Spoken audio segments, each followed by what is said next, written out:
Welcome back to Andersen Acres. If you've already bred your miniature horse, had the veterinarian confirm the pregnancy, and you're now staring at the calendar wondering when the tiny little foal is going to make its grand entrance, welcome to the waiting game. This is the point where time starts moving at approximately the speed of cold maple syrup. Every tail swish becomes suspicious. Every nap becomes, is this it? Every trip to the water bucket turns into a dramatic event worthy of a nature documentary. The good news is that there are a number of tools that can make this waiting period a little less stressful. None of them guarantee you'll be standing there for the birth, because mares occasionally seem to possess an advanced degree in bad timing, but they can certainly improve your odds. The first tool I would recommend is one that almost everyone already owns in one form or another, and that's a good quality barn camera. Years ago, keeping watch over a pregnant mare often meant sleeping in the barn on a cot, waking up every 20 minutes, and discovering that the horse had simply changed which leg she was resting on. These days, inexpensive cameras let you check on your mare from your phone while you're sitting in your living room or cooking supper or pretending you're actually going to get a full night's sleep.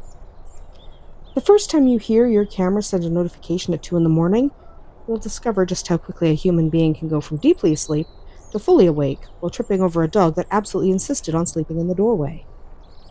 For miniature horses, cameras are especially useful because these little mares can progress through labor quite quickly. While every horse is an individual, miniature horses sometimes seem determined to prove that if something can happen in 30 minutes instead of 2 hours, they'll happily choose the 30 minutes. Having a camera allows you to notice subtle changes before labor really begins. Maybe she's pacing more than usual, repeatedly looking at her sides, lifting her tail, or getting up and down more frequently. Even if you ultimately decide she's just rearranging the bedding for the 10th time that evening, you're making that decision while sitting comfortably indoors instead of standing in the barn wondering why you forgot to wear warmer boots. Another nice feature of modern cameras is that many of them allow multiple people to view the same live feed. That means your spouse, your adult children, trusted friends, or even another experienced horse breeder can keep an eye on things when you're busy. More sets of eyes means someone is more likely to notice when your mare begins showing real signs of labor.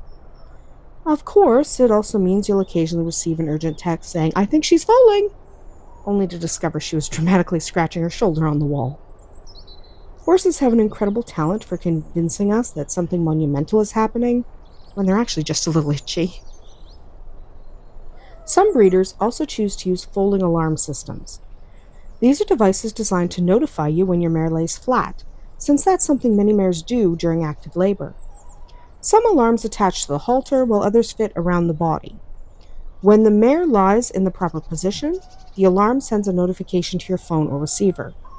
These systems can be really helpful, especially if your barn isn't close enough for you to hear overnight activity. However, they do have one rather amusing flaw. Horses also enjoy lying down simply because they're tired. Your mare may trigger the alarm at 1 in the morning just because she decided that the fresh bedding looked particularly comfortable. That's why I generally think alarm systems work best when paired with a camera rather than just replacing one. Instead of sprinting across the yard in your pajamas every time the alarm sounds, you can first open the camera feed and see what's actually happening. Is she actively laboring? Is she rolling? Has her water broken? Or has she simply decided that tonight's entertainment consists of taking the world's longest nap, while you question every life decision that led to horse ownership? A camera gives you the extra information needed before launching yourself out the door with one boot on and your shirt inside out. There are also specialized foaling alarms that are placed by a veterinarian right at the vulva of the horse. They're designed to activate once the foal actually begins entering the birth canal. They're basically 2 magnets that are secured with stitches by your vet on either side of where the baby will emerge from the body. The little hooves, as the foal is being born, separate those magnets and set off the system. These systems tend to produce fewer false alarms because they're responding to the beginning of delivery itself rather than just changes in body position. They can be extremely effective, but they're not perfect either. Occasionally, the device can become displaced before labor begins, and no piece of equipment can promise 100% reliability. Horses remain wonderfully unpredictable creatures. They somehow manage to ignore instruction manuals, calendars, and our carefully organized vacation schedules with remarkable consistency. Another helpful tool many breeders appreciate is milk testing. As your mare approaches foaling, the chemistry of her milk actually changes. Special test strips that you can actually just get at the hardware store because they're just regular pH strips can check the pH of the milk. You can even get ones that will measure calcium levels. These changing values can help estimate when foaling is getting closer. They're not crystal balls, and they certainly don't replace watching your mare herself, but they can provide another useful piece of the puzzle. It's a little like checking the weather forecast. If the forecast says snow tomorrow, you still look outside before driving to town. The same idea applies here. The strips provide information, but your mare gets the final vote. One special note, pH testing tends to be less accurate in miniature horses than it is in their full-size counterparts. One unexpected benefit of milk testing is that it gently accustoms your miniature mare to having her udder handled before the foal arrives. Since you only need a few drops of milk for most of these tests, the process is fairly quick once the mare understands what's happening. Some mares cooperate beautifully, while others react as though you've personally insulted every member of their family. Patience usually wins the day. Before long, many mares stand quietly, seemingly accepting that this strange human ritual is simply another odd thing we insist upon doing, right alongside cleaning stalls that they work so hard decorating. Now, besides electronic gadgets, one of the smartest things you can prepare is a well-organized foaling kit. You don't want to be searching through 5 different drawers for a flashlight when your mare decides that this is the perfect moment to begin labor. Having clean towels, disinfectant recommended by your vet, disposable gloves, lubricant, clean buckets, and a thermometer, and a few other basic supplies gathered together saves valuable time and reduces stress. Hopefully, you'll barely need any of it.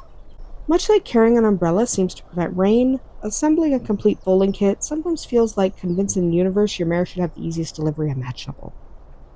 Good lighting in your foaling area does deserve more attention than people sometimes give it. Miniature horses are small enough that tiny details can matter, and it's much easier to assess what's happening when you can actually see what's happening. Whether you have bright overhead lighting or portable lights available, being able to clearly observe your mare without fumbling around in the darkness makes everyone's life easier. It also dramatically reduces the chance of accidentally stepping into something that the mare thoughtfully left on the floor for you. Ask me how I know. Actually, don't ask. Now, perhaps the most valuable tool isn't something you can buy at all. It's preparation. Have your veterinarian's phone number readily available. Know where the nearest emergency equine clinic is located. Make sure your trailer is functional if you might need to transport your mare. Read about the normal stages of labor well before you actually need the information. Make sure you understand the process. Miniature horses generally foal without problems, but because of their smaller size, they can sometimes experience complications that require prompt veterinary attention. Knowing what's normal and what isn't can make an enormous difference when every minute counts. Calm preparation beats frantic Googling every single time. Finally, remember that every tool we've discussed today is exactly that, a tool. Cameras, alarms, milk tests, flashlights, thermometers, and foaling kits all increase your chances of being prepared, but none of them actually can guarantee that you'll witness the birth. Mares have an uncanny ability to wait until you run inside for a sandwich, answer a phone call, or visit the bathroom for approximately 17 seconds before producing a happy little foal completely on their own. If that happens, don't beat yourself up. Celebrate the healthy mare, celebrate the healthy foal, and maybe congratulate your miniature horse on once again proving that she has been secretly running the farm all along. That's about it for us here today at Andersen Acres. I'd love to hear what tools you consider absolutely essential for foaling season, or if one of your mares ever completely outsmarted your carefully laid plans. We'll see you tomorrow.